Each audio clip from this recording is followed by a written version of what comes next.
This tutorial provides an example of how to use the Sensatus Capital Reorganisation APIs to process a negligible value claim after a delisting.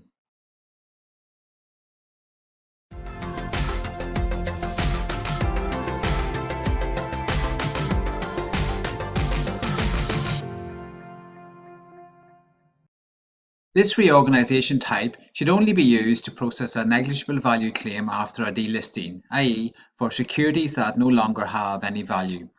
The losses can then be claimed and offset against current year gains or carried forward.